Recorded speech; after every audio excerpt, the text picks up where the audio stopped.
दोस्तों, क्या आपको पता है कि एक वक्त कश्मीर इतना शांत था कि लोग कहते थे कि अगर जमीन पर कहीं जन्नत है तो यही है। लेकिन एक रात ऐसी आई जहां लाउडस्पीकर से आवाज आई, कश्मीर बनेगा पाकिस्तान, पंडितों यहां से चले जाओ। और उस एक रात ने कश्मीर की तस्वीर हमेशा के लिए बदल दी। 1980s तक कश्मीर एक कल्चरल हब था। कश्मीरी पंडित और कश्मीरी मुस्लिम दोनों साथ रहते, साथ काम करते और एक दूसरे के साथ त्योहार मनाते थे। कोई सोच भी नहीं सकता था कि कुछ सालों में सब कुछ बिखर जाएगा। कश्मीरी पंडित एजुकेशन, एडमिनिस्ट्रेशन और लिटरेचर की बैकबोन थे। Doctors, teachers, government officers, the structure of society. और इसी स्ट्रक्चर को तोड़ना था। तो 1980s तक पाकिस्तान ने एक मास्टर प्लान शुरू किया। आईएसआई और जिहादी ग्रुप्स ने कश्मीर को डिस्टेबलाइज करने के लिए मिलिटेंट आउटफिट बनाए। लश्कर, हिजबुल, जेकेएलएफ और सबका एजेंडा एक ही था, कश्मीर को इंडिया से अलग करो। तो रुकावट कौन था? कश्मीरी पंडित, क्योंकि उनके बिना ब्यूरोक्रेसी टूट जाती, एजुकेशन कोलैप्स हो जाता और नैरेटिव शिफ्ट हो जाता। इसीलिए उनको टारगेट बनाया गया। तो तारीख आती 19 जनवरी 1990। ये वो रात थी जिसे कश्मीरी पंडित आज तक नहीं भुला पाए हैं। रात के लगभग 10 बजे के बाद मस्जिदों के लाउडस्पीकर से आवाजें आने लगी, पंडितों कश्मीर छोड़ दो, हम क्या चाहते हैं? आजादी। कश्मीर बनेगा पाकिस्तान बिना पंडितों के। तो सोचिए, घर के अंदर एक फैमिली बैठी है और बच्चे सो रहे हैं और बाहर हजारों लोग नारे लगा रहे हैं। तब आप क्या करेंगे? कैसे अपने परिवार को बचाएंगे? तो यही हाल उस वक्त हर कश्मीरी पंडित के घर था। इसके बाद इंसर्जेंसी बढ़ती गई।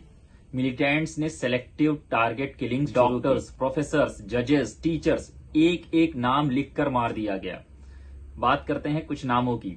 गिरजा टिक्कू, एक स्कूल टीचर, उन्हें पकड़कर ब्रूटल टॉर्चर किया गया और फिर शहीद कर दिया गया। दूसरा नाम टीकालाल टपलू, बीजेपी लीडर, उनके घर के बाहर गोली मार दी गई।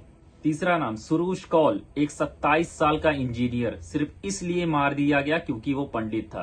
तो इन किलिंग्स का मैसेज क्लियर था, यहां रहना है तो रिलीजन कन्वर्जन करो या फिर यहां से भाग जाओ। तो कोई भी जिम्मेदार अथॉरिटी हेल्प के लिए आगे नहीं आई। पुलिस हेल्पलेस थी और स्टेट एडमिनिस्ट्रेशन डिसॉल्व कर दिया गया। कश्मीरी पंडितों को ऑफिशियली अकेला छोड़ दिया गया था। फिर आया वो वक्त जहां एक पूरी कम्युनिटी को रातों रात भागना पड़ा। लोग ट्रक के पीछे छुपे, कोई एक स्वेटर लेकर निकला, कोई सिर्फ एक फैमिली फोटो लेकर, और कोई तो बिना चप्पल के ही भाग गया।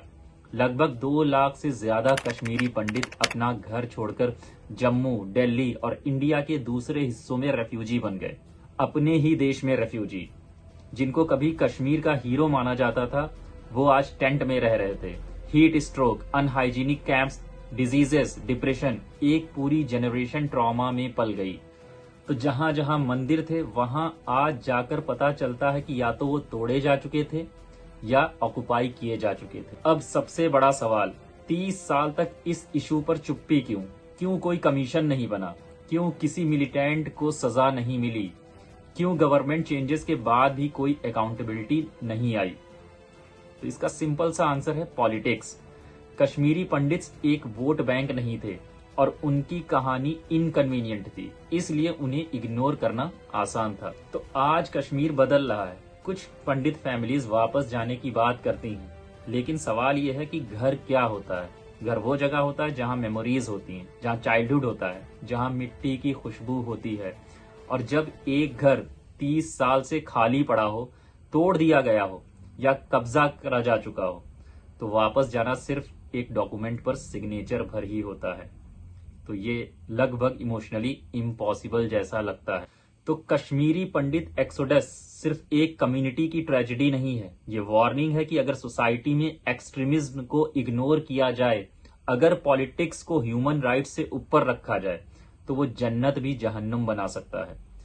इस कहानी को सुनना इसलिए जरूरी है ताकि कल कोई और कम्युनिटी, कोई और परिवार या कोई और बच्चा ऐसी रात का शिकार ना बने। तो ये सिर्फ हिस्ट्री का एक चैप्टर नहीं, ये इंसानियत की कसौटी है। और अब जिम्मेदारी हमारी है कि हम इस कहानी को दूसरों तक पहुंचाएं, ताकि साथ साथ एक मैसेज भी जाए ट्रेजेडीज तब होती हैं जब हम चुप रह जाते हैं।